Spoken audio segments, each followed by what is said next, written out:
Domingo Pérez es un fiscal que pide. Pero ¿sabes quién resuelve? No Domingo Pérez, resuelve un juez. Ah, ya. Y lo El que fiscal hecho- puede pedir lo que quiera, entonces. No se le puede atribuir que el partido político sea su organización criminal. Nosotros tenemos líderes políticos y presos políticos que son víctimas de este sistema de justicia. ¿Qué parte de esa ley 32107 dice que prescriben los delitos contra la humanidad, los crímenes contra la humanidad? ¿Qué parte dice? Claro, lo que dice es que establece que los delitos de lesa humanidad solo pueden perseguirse por hechos ocurridos a partir del 1 de julio del 2002. Por el Estatuto de Roma. Así es, correcto. Se llama leyes pro crimen, pro impunidad, porque es para favorecer a una clase, a un grupo, a una oligarquía, a un grupo de personas. ¿Qué es la colaboración eficaz? Un instrumento para que alguien delate inmediatamente y entregue pruebas para frenar a una organización criminal. ¿Necesito 5 años para eso? Es momento ahora sí de poderle dar pase a nuestros invitados, dos penalistas reconocidos que nos estarán acompañando en la mesa de debate, porque es un tema bastante polémico, ambos con una posición en particular definida y que se oponen. Vamos a ver si es que se logra llegar a algún tipo de acuerdo o más bien se sientan con mayor claridad las posiciones y definiciones que es importante que se puedan tener con claridad y no con relativización. Vamos a presentar al abogado penalista Humberto Abanto y al penalista doctor señor Ronald Atencio. Doctores, bienvenidos, Dios los bendiga. Muy buenos días, gracias por la invitación. Buenos días, Juan Diego. Buenos días, Grecia. Dios bendiga a todos. ¿Qué tal? ¿Cómo están? ¿Todo bien? Bien, bien. ¿Qué tal afuera en la cafetería? ¿Todo bien? ¿Tomaron su respectivo... Nuestro primer café. El primero? Ahora viene el segundo. Bueno, vamos a ver si es que es un café cargado, un café con leche, un café dulce o amargo. En medio de todo esperamos que sea una taza de café siempre en respeto y en consideración a toda nuestra audiencia. Estamos hablando en lo que significa empezar a ir poco a poco desmitificando, no sé si decirlo, estará de acuerdo usted, señor Ronald Atencio, las leyes pero crimen. Usted es alguien que ha hecho campaña, igualmente hace poco, hablando acerca de la derogatoria de las leyes pro crimen. ¿Usted considera que existe un paquete específico de leyes pro crimen que hay que derogar o solamente son algunas en excepciones? Porque es importante que se pueda tener esto claro de aquí en adelante, señor Ronald Atencio. Bueno, lo primero es que hoy ya existe consenso en toda la comunidad jurídica de que las leyes denominadas pro crimen tienen que ser modificadas, cambiadas, mejoradas. La propia señora Keiko Fujimori ha reconocido que tiene que revisarse y tiene que mejorarse porque hay grandes imperfecciones. Y el tema de estas imperfecciones nacen a raíz de favorecer a una clase política, de favorecer a los grandes corruptos, a las grandes organizaciones criminales que vienen principalmente del Estado y de los grupos de poder. ¿Quién puede discutir de que los procesos de colaboración eficaz, por poner solamente un ejemplo, antes no tenían plazo? Si bien es cierto, hoy tienen plazo, pero para favorecer a quién sacaron. ¿Para favorecer al crimen de bagatela, de poca importancia, de poca monta?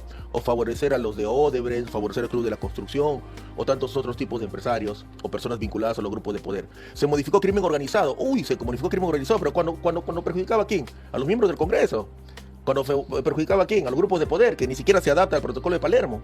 Entonces hay una serie de normas que en realidad se elimina la prisión preventiva. ¿Para favorecer a quién? La detención preliminar, perdón, ¿para favorecer a quién? ¿Al hermano de la señora Dina Boluarte? Y luego no quisieron reponer las detenciones preliminares. Entonces, el tema que se llama leyes pro crimen, pro impunidad, porque es para favorecer a una clase, a un grupo, a una oligarquía, a un grupo de personas. No es realmente para combatir a la verdadera criminalidad que está sucediendo en el país, que hoy los resultados que han demostrado, ¿ha bajado la criminalidad o es que ha habido impunidad para un grupo de poder? Eso es lo que tiene que verse hoy. Y de acuerdo a usted, es lo que ha señalado, hay acuerdo en la comunidad jurídica de que existen estas leyes pro crimen. Es lo que ha Sí, señalado. claro, ¿no? Ok. Porque están de acuerdo que se tienen que cambiar, Ok, modificar perfecto. y en algunos casos hasta derogar. Doctor Abanto, ¿existe ese acuerdo en la comunidad jurídica que tienen que cambiarse estas leyes que se han sacado últimamente? Supongo que en la narrativa de Ronald sí, pero en la realidad no. El punto es muy sencillo, ¿no? Primero, ¿estamos haciendo un análisis jurídico o estamos haciendo un análisis político? Porque cuando alguien me dice no, porque la ley favorece a determinadas personas, se olvida que la ley es general y abstracta y se aplica a muchas personas, no solo a unas personas. Entonces, por ejemplo, se habla de la modificación de la ley de las normas del tipo penal de crimen organizado. Una pregunta muy sencilla para todos los ciudadanos a propósito de los análisis que hizo la Corte Suprema, que decía que estos cambios iban a tener efectos desastrosos. El crimen organizado en el Perú, en todas sus modalidades, dirigido a todas las actividades criminales como minería ilegal, tráfico de armas, trata de personas, tala ilegal, sicariato, extorsión, etc. Entre el 2016 y el 2024, que se produce la modificación, ¿creció o se redujo? ¿Cuál sería la sensación que tiene el ciudadano? En mi opinión, creció. Por la vaguedad del tipo penal. 3 personas, a mí se me ocurre que hay una estructura, que hay un plan, etcétera, y listo, proceso a la gente. Y terminamos en organización criminal con situaciones parecidas a las de lavado de activos. ¿Cuántas personas han sido condenadas después de la investigación por organización criminal? Estoy seguro que el resultado debe ser idéntico al del lavado de activos que nos ha presentado la Defensoría del Pueblo. 4%, por ahí a lo mucho. Eso es uno. ¿Qué había que combatir? lo hizo la 32108, Economías y Mercados Ilegales, que es a donde se dirige la actividad delincuencial de las organizaciones criminales. Tráfico de droga, vuelvo a decir, todo eso que les he enumerado genera economías o mercados ilegales, que se han beneficiado con una ley vaga que se usó para perseguir políticos, que es otra razón. Segundo, nos dicen, no, la detención preliminar. ¿Alguien ha leído la Observación General 35 del Comité de Derechos Humanos de Naciones Unidas? Que dice claramente que detención es la aprehensión de la persona y prisión es el tiempo que corre entre esa aprehensión y su liberación. Cuando yo detengo a alguien 15 días, ¿es una detención o es una prisión? Desde la interpretación del Comité de Derechos Humanos, es una prisión. Entonces, ¿por qué bajo los estándares que justifican la privación de la libertad? Porque en el fondo hay cierta tentación estalinista en un sector y fascista en el otro de promover la privación de la libertad como un instrumento de terror para generar estas supuestas colaboraciones. Y en cuanto a la colaboración eficaz, pregunto. Ley de arrepentimiento, 15 días para corroborar. Y la colaboración eficaz en la época, cuando se repone en la época de los procesos contra Fujimori y Montesinos. Plazo para corroborar, 4 a 6 meses. 4 meses prorrogables a 6. Ahora tienen 8 meses prorrogables a 12 y 8 meses prorrogables a 16 en los casos más complejos. ¿Qué es la colaboración eficaz? Un instrumento para que alguien delate inmediatamente y entregue pruebas para frenar a una organización criminal. ¿Necesito 5 años para eso? O sea, Ronald quiere que se repita la figura, por ejemplo, de José Miguel Castro, que terminó suicidándose con un corte de 27 centímetros en la garganta, 5 de profundidad y 4,5 de alto. Es decir, ¿no? El suicidarse, ¿no? Pero la policía dijo que se había suicidado sin que haya habido ningún análisis de la escena del crimen, para que vean cómo funcionan algunas cosas. Entonces, ¿qué es procrimen? ¿No es procrimen darle 5 años a alguien para que se demore mientras la organización criminal sigue funcionando? Eso no es procrimen. No es procrimen detener a la gente, asustarla para que genere delaciones como las que se produjeron en la ley de arrepentimiento. ¿Por qué creen que hubo la comisión Lancier? Porque la ley de arrepentimiento generó horrores espantosos y errores brutales que llevaron a 380 personas a la cárcel siendo inocentes. Entonces, la pregunta es, ¿pro crimen o pro derechos humanos? Yo sostengo la tesis de Ernesto Blume. Son leyes pro derechos humanos que tienen que ser debatidas. La opinión de la señora Fujimori como presidente de la República es muy respetable políticamente hablando, pero jurídicamente es absolutamente intrascendente. Ahora el doctor Atencio tendrá que responder a lo que en su momento argumentó el doctor Humberto Abanto. Le dice, Ronald Atencio, ¿usted quiere que las colaboraciones eficaces duren cuánto? ¿5, 10, 15 años? Muy interesante ese tema de la colaboración eficaz, ¿no? Porque la colaboración eficaz es una persona que se somete a un procedimiento y dice, voy a delatar y voy a entregar pruebas. En escenarios sencillos o simples, 8 meses que cabe duda, ¿no? Que estaría bien, ¿no? Prorrogables por 4 meses más. Pero en escenarios complejos, donde se mueve la gran criminalidad, como tráfico ilícito de drogas internacional, donde tiene que traerse documentación del extranjero, traducciones, etcétera, definitivamente eso no es tan sencillo. Lo de Odebrecht, irse a Brasil, tomar ¿cuándo sería el plazo? Pero ahí viene lo interesante, para ¿no? usted Ahí viene lo interesante, determinado? ¿no? No les causa rubor porque son plazos cortos para que termine rápido y se cierre ese proceso de colaboración y no haya la oportunidad de que se corrobore. Si una investigación en casos complejos dura 36 meses porque manda la norma, ¿por qué? Porque es un caso complejo. 36 meses desde un punto de vista, digamos, casi ordinario, diríamos, ¿no? Porque es un plazo que amerita que se investigue. Pero para la colaboración le voy a dar 8 meses. ¿Cuánto sería lo ideal? No tiene ningún sentido. Pero ahí viene. Entonces, ¿para qué han servido estas leyes? ¿Para favorecer a quién? Para favorecer la gran criminalidad, la criminalidad internacional, la criminalidad que trasciende las fronteras. Entonces, ahí lo que tiene que discutirse es que ¿por qué no podría ser 36 meses? El mismo plazo que dura la 3 investigación. años de colaboración El eficaz. mismo plazo que dura la investigación, ojo, y eso que fuera si no cuenta la investigación preliminar, porque hay 2 momentos, ¿no? La investigación preliminar y la investigación preparatoria, son 2 momentos. Y que luego tienes hasta la etapa intermedia, y luego tienes hasta la etapa de juzgamiento inclusive. Pero si tú tienes Estamos 3 hablando años de colaboración eficaz, ¿tu proceso cuánto va a durar? ¿5 o 6 años? Bueno, pero si un proceso normal de esta gran criminalidad dura pues 8 o 10 años, y no porque yo quiera, yo quisiera que el proceso sea rápido, pero también tenemos que partir de una realidad. ¿Y cuál es la realidad? La realidad que vive nuestro país. En un país como el nuestro, que no tiene tantos fiscales especializados, que no tiene tanto dinero, que no tiene tanta tecnología, que no tiene tanta capacidad, que no tiene tantos peritos, que no tiene tantos recursos, le quieres aplicar plazos del sistema norteamericano, le quieres aplicar plazos europeos, donde existe una configuración diferente. Eso es lo que tiene que entenderse, la realidad del país. Y la realidad del país hace que no se tenga mucha logística, que se implemente en todo caso. Más bien ahora están desarticulando los equipos especiales y hoy tenemos un cuello blanco en la Fiscalía de la Nación. Y no solamente hay leyes pro crimen, sino tenemos dirigiendo al Ministerio Público una persona involucrada en una organización criminal. ¿Y qué juicio le llega a usted a determinar que acortar este plazo no va a producir lo contrario a lo que usted está diciendo? Es decir, que el fiscal sea más célere en su trabajo, sea mucho más ágil, que esto permita que el mismo sistema sea mucho más oportuno al momento de ejecutar su tiempo, porque también estamos hablando de recursos del Estado, horas hombre, recursos económicos, presupuesto, y todo eso genera una gran carga procesal, señor Atencio. Pero sin duda, ¿no? Definitivamente son recursos que se invierten. Por eso lo que hay que hacer es tecnificar, cualificar. Por eso se tiene que buscar sin duda las personas más idóneas. Por eso tiene que haber una Junta Nacional de Justicia que elija verdaderos jueces y fiscales, no Junta Nacional de Justicia politizada, no una Junta Nacional de Justicia que está mirando solamente a los enemigos políticos del gobierno de turno. Domingo Pérez, por ejemplo, ¿fue un buen agente? Mira, ve acá hay un tema bien interesante. Domingo Pérez quieren ponerlo como chivo expiatorio. Domingo Pérez es un fiscal que pide. Pero ¿sabes quién resuelve? No Domingo Pérez, resuelve un juez. Ah, ya. Y lo El que fiscal ha hecho- puede pedir lo que quiera, entonces. Bueno, en sentido lato si tú quieres, pero Ajá. no es lo que pides, es lo que se resuelve. Ok. ¿Y quién tiene que garantizar que el pedido cumpla con los estándares del debido proceso, de los derechos humanos fundamentales, etcétera? Es el juez. Y luego, no solamente el juez, esta resolución se apela, va a la sala y luego va a la Corte Suprema. Se estigmatiza a Domingo Pérez por haber pedido prisiones preventivas contra la señora Keiko cuando todo el órgano jurisdiccional y todos los jueces refrendaron esa prisión preventiva, hasta la propia Corte Suprema. Pero no se habla nada de los supremos. Son intocables. Algunos abogados no quieren tocar a los supremos porque tienen sus causas allá, porque tienen sus litigios allá. Por favor, ¿por qué están cogiendo de la parte de más abajo del que pide? Hablen de los vocales supremos. ¿Por qué tienen miedo de mencionar a los vocales supremos que son los que resuelven en última instancia? Doctor Abanto, ¿por qué hay que agarrarlo y prácticamente ahorcarlo a José Domingo Pérez, dice señora No, Tencio? no, pero vamos de orden primero, porque Ok. ha dejado unas ideas ahí, Ronald, que es importante rebatirlas. La primera es que el procedimiento por colaboración eficaz no es un proceso, es un procedimiento. Proceso es cuando hay contradicción. O sea, hay un acusador, hay un investigador que quiere culparme, el fiscal, y yo soy el investigado. Yo aporto prueba, hay una dinámica entre la cual yo voy controlando los desbordes del Ministerio Público. ¿Ok? En el procedimiento por colaboración eficaz no es así. No hay una investigación. Ahí hay un completo error en la interpretación de Ronald. En colaboración eficaz, yo voy y digo, señor, Grecia, Juan Diego, voy a confesar. Y acá están las pruebas. Ustedes lo que tienen que ver es si mis pruebas son auténticas. Ujú. No es una investigación propiamente dicha, hay un error. Y si lo que yo traigo corrobora lo que estoy diciendo. No me van a investigar en términos, en el sentido de vamos a investigar como cuando alguien está diciendo no, yo soy inocente, o yo no lo he cometido, o me están culpando injustamente. Entonces, el procedimiento solamente es verificar si Verificar el material si- probatorio es correcto, es Si lo que fehaciente. trae esa persona, acá se ha inventado el cuento de que hay que hacer una investigación en la colaboración eficaz, eso es falso, porque la colaboración eficaz no puede reemplazar a la investigación original donde la otra persona está siendo procesada, no sé si me estoy explicando. Ujú. Entonces no puede tomar lo mismo. Y segundo, me sorprende que un hombre de derechos humanos como Ronald Atencio nos diga que está muy bien que las personas en el Perú sean procesadas 9 años, 36 meses de investigación preliminar, 36 meses de investigación formalizada que puede prorrogarse por 36 meses más. Y nos dice que ese plazo debería ser el que tenga la colaboración eficaz, porque son temas complejos. Perdón, y dice, no es que esto no es Europa. Perdón, hemos firmado tratados internacionales. La responsabilidad del Estado es hacer cumplir esos tratados internacionales que reconocen nuestros derechos fundamentales, entre ellos el derecho al plazo razonable de la investigación y del proceso. Entonces, corrijamos, la colaboración eficaz no es un proceso.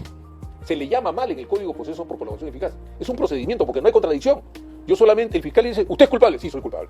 Y acá están las pruebas de que soy culpable. Y además no solamente estoy yo, está fulano, mengano, perencejo y sutanejo. Eso es uno. Dos, yo comparto la posición de Ronald Atencio respecto del caso del señor Pérez. Por una razón sencilla. El señor Pérez efectivamente pedía y ha tenido jueces cómplices que han pasado en sordina. Yo hubiera hecho un buen trabajo, Iván Sokolic, la vez pasada en Correo, no sé si lo vieron, identificando, pero he identificado tímidamente. Yo comparto la posición de Ronald. Jueces supremos validaron esta barbaridad y están ahí. No deberían estar.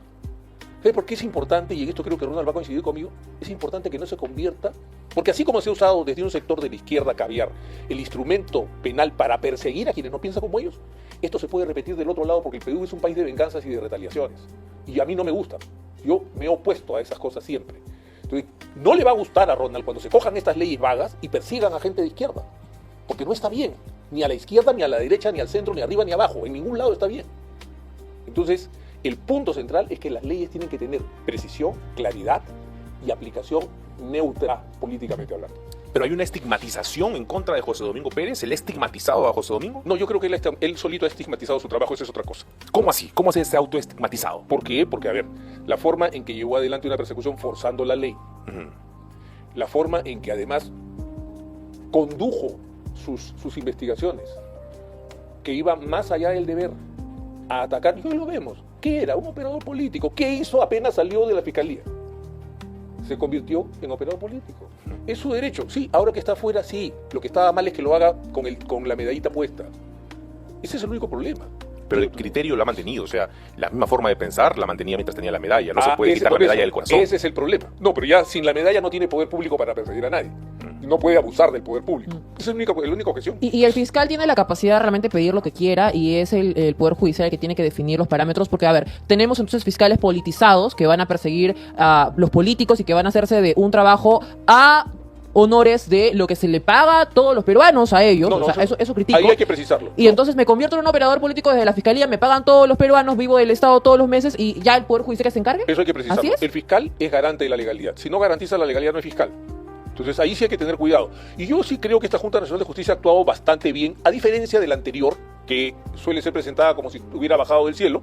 Y les hago un ejemplo muy sencillo. El señor Pérez, en plena pandemia, se levantó de una audiencia en la que estábamos pidiendo la excarcelación de Jaime Yoshiyama con 75 años de edad, diabetes, antecedente de cáncer y problemas coronarios, para que pudiera ir a su casa en arresto domiciliario. El señor se levantó insultando al juez y se largó. Después saqué a Jaime Yoshiyama con 40% de los pulmones contaminados por el SARS-CoV-2. ¿Ustedes creen que hizo algo la Junta Nacional de Justicia Divina? ¿La Divina Junta Nacional de Justicia hizo algo? No.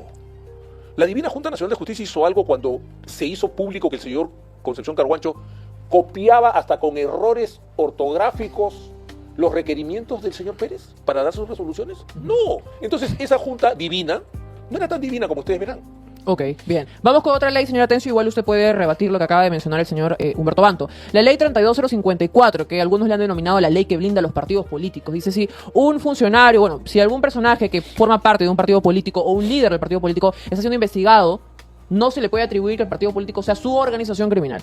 A ver, primero antes una pequeña aclaración, ¿no? No solamente la izquierda peruana, sino también nosotros tenemos líderes políticos y presos políticos que son víctimas de este sistema de justicia definitivamente persecutor, ¿no? Tenemos a Pedro Castillo, Guillermo Bermejo, quien viene siendo perseguido por más de 11 años, después de 2 sentencias absolutorias, una tercera sentencia que sacan ahí de la noche a la mañana. Entonces nosotros somos víctimas del sistema. Nosotros no estamos de acuerdo con el sistema, por eso queremos que el sistema cambie, que el sistema se transforme, no que se mantenga como está, violando derechos fundamentales, derechos humanos de los seres humanos. Nosotros estamos 100% de acuerdo y siempre estaremos de acuerdo, por eso no nos queremos salir de la Corte Interamericana, a diferencia del otro sector, ¿no es así?, que simplemente quiere renunciar a la protección de los derechos fundamentales.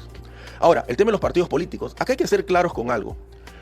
Nosotros entendemos la diferencia entre un partido político, que es el derecho legítimo que se tiene todos para poder constituir un partido político, con la diferencia de que se instrumentalice ese partido político. Okay. Como lo mismo que pasa con determinadas empresas en el derecho penal económico, ¿no es así? Tú puedes crear tu empresa, perfecto, pero si esa empresa luego la creas para que lleves drogas al extranjero, ahí es donde tiene que ver. Entonces, acá lo que tiene que punibilizarse es la instrumentalización del partido político. ¿Cómo se prueba la instrumentalización de un partido político para fines ilícitos? Para eso está la investigación. Entonces, si tú ves que dentro del esquema del partido político, no sé si tienes al presidente, al tesorero, que además de manera paralela han instrumentalizado y han metido dinero, han hecho pitufeo, han hecho blanqueo de capitales, han hecho a falsos aportantes y luego este dinero ingresa al partido político, estás instrumentalizando al partido político porque el partido político no tendría por qué verse perjudicado, ¿verdad? Pero ahí están las personas que lo han instrumentalizado. Entonces tiene que existir programas de compliance, por ejemplo, ¿no es así? Programas de prevención del delito, donde tenga que investigarse los partidos políticos, tiene que haber una tercera persona para que elimine esto. Okay. Pero mientras no haya eso, mientras no exista eso, ¿por qué no se puede? ¿Por qué se impide investigar un partido político? ¿Por qué no investigar? ¿Cuál es el problema de investigar? Bajo esta premisa, entonces, se podría aperturar una investigación por organización criminal a Juntos por el Perú. Bueno, no, porque el señor Roberto Sánchez está investigado. Yo no vengo a defender a ningún partido. Estamos hablando en general. Cualquier partido político puede ser instrumentalizado, puede ser instrumentalizado. La ley no tendría por qué haber quitado que los partidos políticos no puedan ser investigados ni procesados, ¿verdad? Como cualquier persona jurídica va a tener que defenderse y puede ser mal utilizada, sí. Los responsables van a ser las personas naturales, pero la persona jurídica tiene que haber un nivel de sanción, inhabilitación, tiene que haber multas, etcétera. Sino que se creen programas de prevención o de cumplimiento, compliance, para efectos de ver si es que no se estaría involucrando a la persona jurídica. Eso es lo mejor que se tiene que hacer, transparentar, porque mucho dinero, porque lo que sí está probado es que la señora Keiko recibió grandes millones. Grandes millones. Bueno, los propios colaboradores tienen sentencia de colaboración. La señora Keiko no ha negado eso. Pero lo que están diciendo que eso no es lavado. Lo que están diciendo que eso no es lavado. Pero de que ha recibido, ha recibido. De que ha ingresado el dinero, ha ingresado el dinero. De que le han dado dinero en maletas, le han dado dinero en maletas. De que se lo llevó en los bolsillos la señora Keiko, se lo llevó en los bolsillos. Pero ¿cómo pruebas que ese dinero es ilícito? Pero por eso están diciendo que no es delito. Pero el hecho de que existió, de que el señor Romero se metió a la bóveda del BCP, cogió el dinero de todos los ahorristas y le entregó a la señora Keiko, ese hecho existió. Ese hecho no está negado. Lo que están diciendo es que eso no es lavado. Y eso es lo que ha dicho este Tribunal Constitucional elegido por este Congreso de la República. Doctor Humberto Banto, usted responda. Nada, a ver, de hecho reír, Ronald, porque se cree el cuento de Pérez de que Dionisio Romero se iba, abría la bóveda y sacaba la plata. Eso no es así. Eso es parafraseando. Es para dinamizar su ejemplo. El lavado de activos requiere dinero de origen ilícito. yo sí me aterro cuando alguien dice que el primer banco, la corporación dueña del primer banco del Perú, tiene dinero de origen ilícito. Es un poco complicado. ¿A dónde voy yo? Y creo que Ronald se va a dar cuenta del peligro. Sobre todo porque la izquierda es usualmente también perseguida en algunas sociedades que se derechizan en exceso, ¿no? Y es más, que se derechizan radicalmente. Si yo permito que los partidos sean perseguidos por convertirlos en organizaciones criminales, calificarlos como organizaciones criminales, mi compañero de partido de Corocochay o de Pacaipampa en Ayabaca o de Azángaro en Puno también sería parte de esa organización criminal. Y lo van a poder perseguir con la misma intensidad con la que persiguen al dirigente que probablemente puede haber cometido un delito. Hay partidos que reciben dinero de la minería ilegal, hay versiones, no me consta, tiene que ser investigado. Hay dirigentes de partidos que reciben dinero del narcotráfico, hay versiones, no me consta, tendría que ser investigado. Pero él, no el partido, porque si meto a todo el partido, voy a dar un ejemplo sencillo. A ver, por ejemplo, pensemos en una sociedad anónima abierta, esas que cotizan en la bolsa. Los dirigentes de esa sociedad anónima abierta, eso es un partido, en la práctica el ejemplo más sencillo es ese, ¿no? Para hacer una analogía, ustedes compran acciones en la bolsa. Esas acciones que cuestan 10 soles, 20 soles, compran sus acciones. Y los directivos de esa empresa cometen un delito. Y convierten en una organización criminal a toda esa empresa. Ustedes tienen que perder todo su patrimonio porque esa gente cometió delitos instrumentalizando a la empresa. Peor todavía, si es un partido, usted pierde su derecho de participación política. Que procesen a los responsables del delito, pero que no mezclen a los partidos, porque además la Constitución no lo permite. La Constitución ha dicho que será la autoridad electoral la que decidirá, y por último la Corte Suprema en última instancia la que decidirá si se cierra o no será un partido por razones electorales, según la ley orgánica de partidos políticos. Eso lo dice la Constitución, no lo digo yo. Entonces lo que usted me está diciendo es que sí se puede instrumentalizar un partido político con fines ilícitos, pero el partido como tal, es decir, la persona jurídica que se arma, no pierde como tal su naturaleza, sino las personas que han cometido ese acto. Doy pie a una persecución, o sea, se los digo con la experiencia de pertenecer a una tribu que ha sido perseguida brutalmente, en la que todo militante del APRA era necesariamente un comunista o un terrorista. Eso pasó en las épocas de Odría. Mi abuelo estuvo preso en el Panóptico en el año 38 porque era priista. Entonces yo no quiero que esa oportunidad se dé al Estado. ¿Por qué? Porque de repente alguien decide acabar con una posición. Entonces creo que es importante que Ronald reflexione acerca del peligro que supone dejar que la persecución política se extienda al partido como organización y separar la responsabilidad individualizada de quienes tienen el control del partido y puedan haber cometido algún delito. Porque eso es central como garantía de participación política. Y por otro lado, sí creo que es importante empezar a bajar la intensidad de los ataques, una práctica que se ha establecido en los últimos 8 o 10 años en el Perú. Para quitarle la voz a Ronald, yo le pongo por delante terrorista y se acabó. Y ya no va a haber diálogo. Y él me puede decir a mí corrupto y entonces ninguno de los dos va a dialogar. Tenemos que empezar a poner las acusaciones y las imputaciones penales que parecen tentadoras, pero no sirven de mucho en un espacio democrático. Para decir, estoy de acuerdo o en desacuerdo con esto que tú propones, etc. Yo lo que creo es que tenemos que sacar al país de esta radicalización brutal en la que nos metieron desde el año 2017-18 para entrar en los debates importantes y reconocer que todo el mundo tiene voz. Por ejemplo, me preocupa lo de Guillermo Bermejo. Yo no pienso como Guillermo Bermejo, como no pienso como Vladimir Cerrón, como no pienso como Rafael López Aliaga, pero no he tenido problemas en defenderlo. O sea, si hay algo extraño en lo que está pasando con Guillermo Bermejo, a mí me gustaría que Ronda me lo cuente en una conversación privada, y si hay algo extraño, yo levantaré la voz. Si no tengo dudas, me va a disculpar en el tema de que el señor Pedro Castillo, por error, por lo que sea, el 7 de diciembre del 2022 intentó dar un golpe de Estado, y me van a perdonar, pero eso no puede ser motivo de que digan que es un perseguido político. Él cometió un delito, y ese delito lamentablemente lo tendrá que pagar. Ese es otro tema.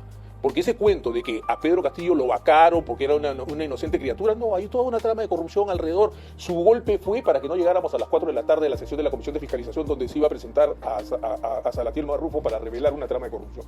Entonces, no entremos por ahí, dejemos eso a un lado, tiene su propio curso. Sí expreso mi preocupación por lo que dice Ronald a propósito de Guillermo Bermejo, y sí subrayo, vamos a dejar la estigmatización y el quitarle la voz al otro con un adjetivo agraviante para entrar en lo que es la sustancia del debate. Y Perú necesita soluciones. La verdad yo no las estoy viendo, ni las estoy escuchando. Creo que es importante que nos enfoquemos en lo que corresponde y le preocupa a la gente.